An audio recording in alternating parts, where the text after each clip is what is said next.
Olá, meus amigos, Deus abençoe a vocês todos. Eu queria que vocês entendessem o Espírito, a palavra que faz a diferença na vida daqueles que ouvem e praticam.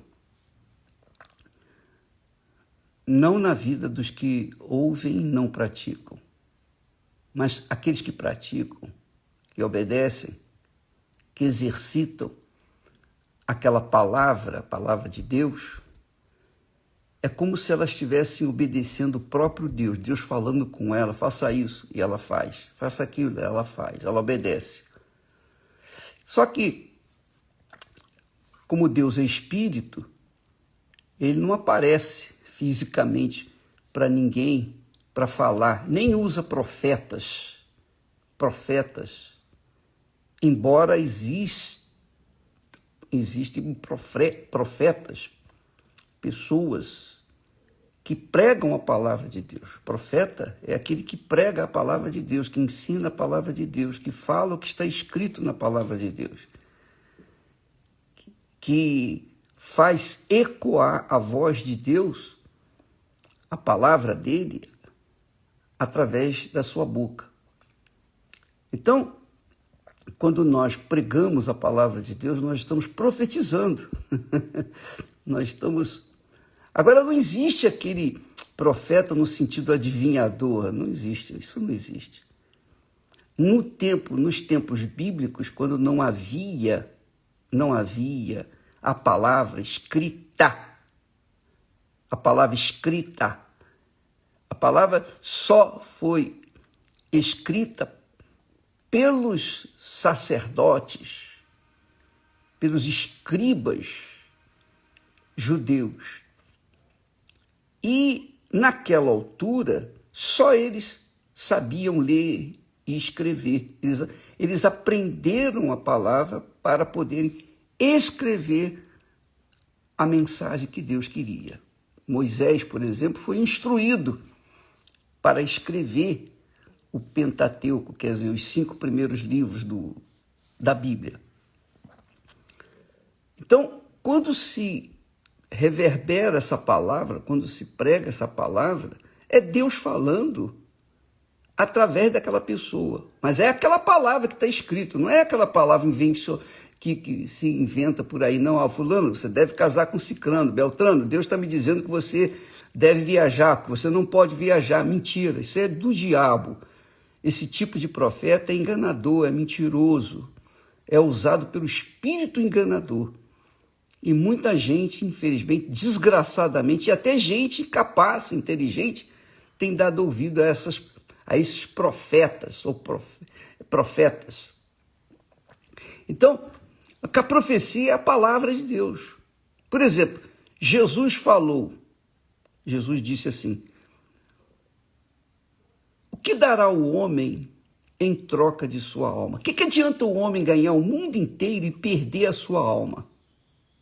O que dará o homem em troca de sua alma? Ele falou. Então, Mateus escreveu isso. Mateus era um homem instruído. Ele era um coletor de impostos, então ele sabia ler e escrever. Então ele escreveu, registrou. Lucas, doutor Lucas, era médico. Mais tarde,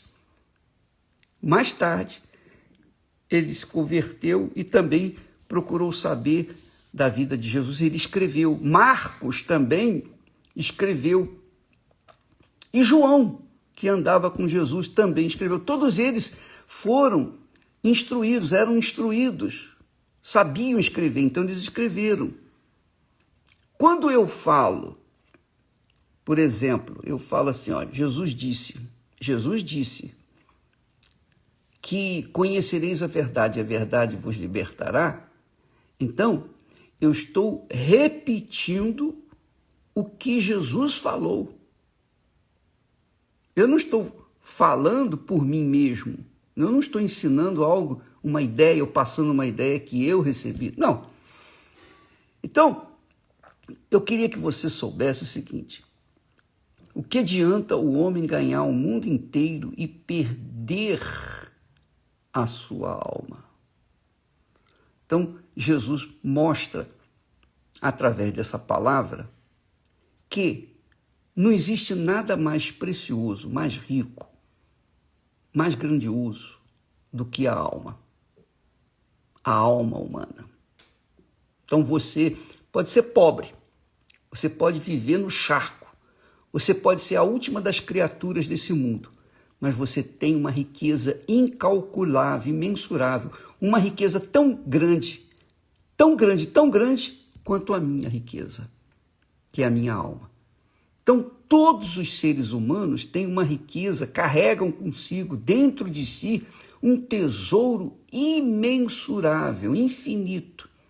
Tão rico, tão rico, tão rico é a nossa alma, tão rica é a nossa alma, que o próprio Jesus, o Senhor Jesus, deu a alma dele para resgatar a nossa.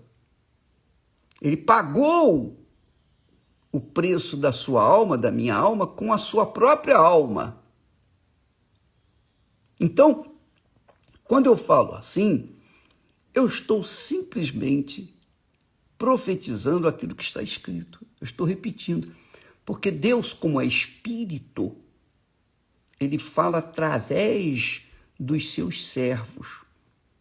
Então, ele usa a minha boca, ele usa a boca de tantos outros pastores, tantas outras pessoas divinas, pessoas cheias do Espírito Santo, para falar a sua palavra. Agora, o diabo também usa pessoas que carregam o título de pastor, profetas e etc., para enganar o povo. Fala algumas verdades, mas no meio das verdades ele introduz a mentira, como o diabo fez com Jesus. Ele introduziu mentiras no meio das verdades que falou para Jesus. Está escrito. Ele usou o Salmo 91 e de forma errada ele falou. Falou mais ou menos. Falou uma parte que era verdade e outra parte que não era verdade.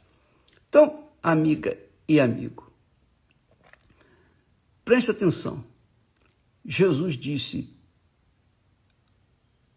o que adianta o homem ganhar o mundo inteiro e perder a sua alma? Em outras palavras, ele está dizendo, olha, priorize a sua alma, priorize a sua salvação. O que é preciso você dar para ter a salvação da sua alma? Você tem que dar a sua alma. E dar a sua alma é dar o seu coração, colocar o seu coração no altar, tirar o coração do filho, da filha, do marido, da mulher, da família, tirar o coração de qualquer coisa desse mundo, das riquezas, da reputação, da grandeza que você tem e colocar o coração no altar, submisso, humilde no altar. Aí, o Espírito Santo vai usar esse coração, quer dizer, essa alma, para falar com outras pessoas e dar testemunho do filho dele. É só isso.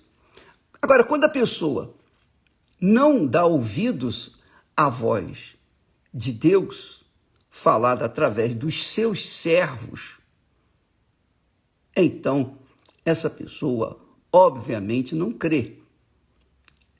E é o que o próprio Senhor Jesus disse para os seus discípulos: ide por todo mundo, pregai o evangelho a toda criatura. Quem crê e for batizado nas águas será salvo. Quem crê e for batizado será salvo. Quem não crê já está condenado. Quer dizer, a alma que não crê já está condenada. Então, eu não vou explicar mais não, porque a gente fica explicando, tentando ajudar as pessoas, mas parece que quanto mais a gente fala, pior fica. Então, vou ficar por aí. É só isso. Cuide da sua alma, como a menina dos seus olhos. Você não cuida dos seus olhos? Você que é mulher, pinta os olhos direitinho, põe a maquiagem, você gasta tempo todo dia para botar maquiagem, não é verdade? Pois então, preste atenção. Nada mais preciosa na sua vida do que a sua alma. Cuide dela como a menina dos seus olhos. e você vai ver que todas as demais coisas vão ser acrescentadas na sua vida. Deus abençoe e até amanhã em nome do Senhor Jesus. Amém.